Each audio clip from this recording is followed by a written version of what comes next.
ठंड में बहू का पहला दिन ससुराल में। अरे बहू, ये क्या? अभी तक तो तूने कपड़े भी नहीं धोए। माँ जी, बहुत ठंड है। इस ठंडे पानी से कपड़े नहीं धोए जा रहे। देखिए, हाथ भी कैसे सुन पड़ गए हैं।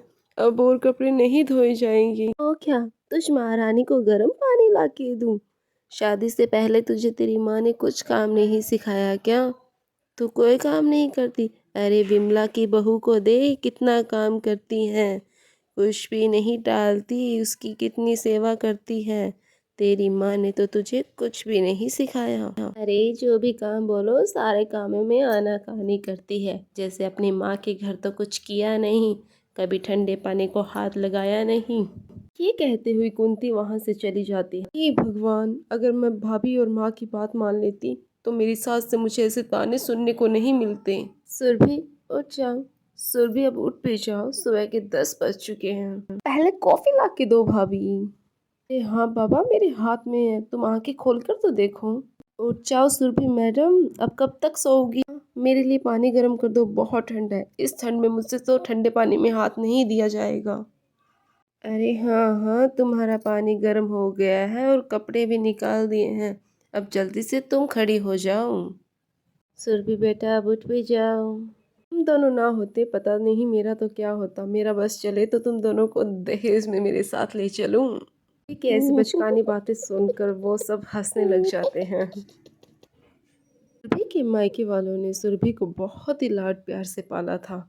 उससे कभी कुछ काम नहीं करवाया गया, जिसका नतीजा अब सुरभि अपने ससुराल में भुगत रही है। सुरभि अपने पुराने दिनों को याद करती और मन ही मन उदास होती। अरे ओ मेरी बहू रानी, किन ख्यालों में खोई हुई है? खाना नहीं बनाना क्या? दोपहर के 2 बज चुकी है और अभी तक तू किन ख्यालों में खोई हुई है? जा, खाना बनाने की तैयारी कर। और हाँ, खाना इंसान के खाने के लायक बनाई हो, ना कि जानवर के। पता चला दाल में दाल नहीं है और रोटी जले हुए पापड़ ला कर रख दिए हैं। जा खाना बना। माँ जी, आप तो जानती हैं ना, मुझे खाना बनाना नहीं आता, तो ऐसे में मैं खाना कैसे बनाऊं? एक तो तेरी माँ और भाभी ने तुझे बहुत सिर चढ़ाया हुआ था, कुछ काम धंधा सिखाया नहीं। बस ऐसे पल्ले बांध दिया मेरे बोझ। खुद तो वजन से हल्का हो गई। मेरी ही मत मारी गई थी जो तुझे अपनी बहू बनाकर ले आई अपने घर। अपनी सास कुंती की ऐसे ताने भरी बातें सुनते हुए फिर से सुरभि की आंखों में आंसू आ जाते हैं और वो फिर से अपने बीते दिनों को याद करने लग जाती हैं। वाह भाभी, ठंड में तो गाजर के हलवा खाने का मजा ही कुछ हो रहा है, वो भी आपके हाथ का। इतना स्वादिष्ट गाजर का हलवा। मैं तो कह रही हूँ नंदन जी, अब आप भी खाना बनाने सीख लो। सुना है पति के दिल का रास्ता उसके पेट से होकर जाता है। भाभी, आपको तो पता है ना, मुझे ये घर के काम करना बिल्कुल भी पसंद नहीं है। आप मेरी शादी में मेरे साथ एक नौकरानी भेज देना, वही घर के सारे काम करेगी। सुरभि बेटा, ऐसे नहीं होता है। शादी के बाद तेरे ससुराल पर तुझसे बहुत जिम्मेदारियां होंगी। तू अभी से काम काज सीख लेगी तो बहुत आसान होगा तेरे लिए। नहीं तो जिम्मेदारी कैसे संभालेगी? हाँ, तुम उसकी फिक्र मत करो, आप तो बस मुझे गर्मा गर्म गाजर का हलवा खिलाओ। भी अपनी माँ और भाभी की बातों को बिल्कुल इग्नोर करती हैं और उनकी बातों पर बिल्कुल भी ध्यान नहीं देती। ऐसे ही समय बीतता है और सुरभि की शादी एक अजय नाम के लड़के से हो जाती है। ऐसे ही समय बीता और सुरभि का ससुराल में आज शादी के बाद पहला दिन है। सुरभि बहू, आज तेरी पहली रसोई है और हमारे खानदान में बहू शादी के पहले दिन गाजर का हलवा बनाती है। हाँ, गाजर का हलवा थोड़ा ज्यादा बनाई हो। तेरी शादी में हमारे मेहमान कुछ नहीं आ पाए थे तो वो अब आएंगे। बना तो लेगी ना तो गाजर का हलवा? क्या, गाजर का हलवा? हाँ, तुझे गाजर का हलवा तो बनाना आता है ना? जी जी जी जी माँ जी। सुरभि अपनी सास की बात सुनकर कुछ नहीं कह पाती। सुरभि ने आज तक जो सीखा था दूध गर्म करना, वो आज गाजर का हलवा बनाने जा रही है। सुरभि ऑनलाइन गाजर का हलवा बनाने की रेसिपी तो देख लेती है, उसके बावजूद उससे काफी गलतियां होती रहती हैं। आ, ये पानी कितना ठंडा है। इस गाजर को छीलने में मेरा तो हाथ ही छिल गया। ये गाजर का हलवा खाने में तो बहुत अच्छा लगता है, पर इसे बनाने में बहुत मेहनत लगती है, ये आज मुझे पता चला।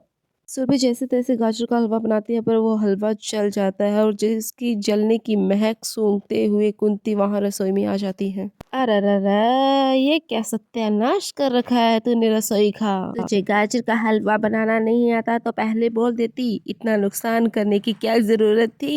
मेहमान को क्या खिलाऊंगी।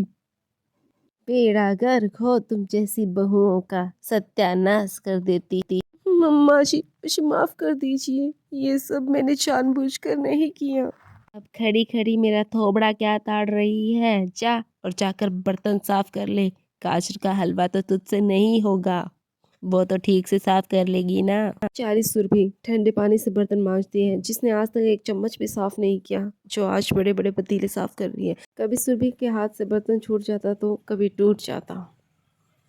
अरे रे रे, बहुएं तो घर की लक्ष्मी होती है। अरे तू कौन है बे। पहले गाजर का हलवा जला दिया और अब ये कांच के बर्तन भी तोड़ दिए। इस घर में तुम जैसी बहुएं हो, वो सास तो स्वर्ग सधार जाए। तो माँ जी पानी बहुत ठंडा था, जिससे मुझसे बर्तन नहीं संभले। अपने घर पे कभी क्या ठंडे पानी से काम नहीं किया तूने, जो यहाँ गर्म पानी की इच्छा रखती है। भगवान किस लड़की को अपनी बहू बनाकर ले आई। किसी भी नई नवेली दुल्हन का ससुराल में पहला दिन बहुत खास होता है, लेकिन बेचारी सुरभि का तो ससुराल में पहला दिन ही बड़ा खराब था। बेचारी ने शादी के पहले दिन ही इतना काम किया था जितना उसने पूरी जिंदगी में कभी काम नहीं किया था। अगर मैं शादी के पहले ही ये सारा काम सीख लेती अपनी माँ और भाभी से, तो आज मुझे ये अपनी सास से ताने सुनने को नहीं मिलते। मेरी सास को तो दिखता ही नहीं है कि मुझे कितनी तकलीफ होती है, तो आराम से हीटर के सामने बैठकर आराम करती है और मुझसे पूरा दिन ठंडे पानी में काम करवाती है। माँ कहाँ हो आप, मुझे आपकी बहुत याद आ रही है। फिर भी अपने कमरे में बैठकर रोते हुए अपनी माँ को याद कर रही होती है। अरे बहन जी आप यहाँ। बहुत समय से सुरभि से मिलने की इच्छा हो रही थी, सोचा उससे मिल लूं। ये आपने बहुत अच्छा किया, वो अपने कमरे में होगी, जाइए आप जाके मिल लीजिए उससे।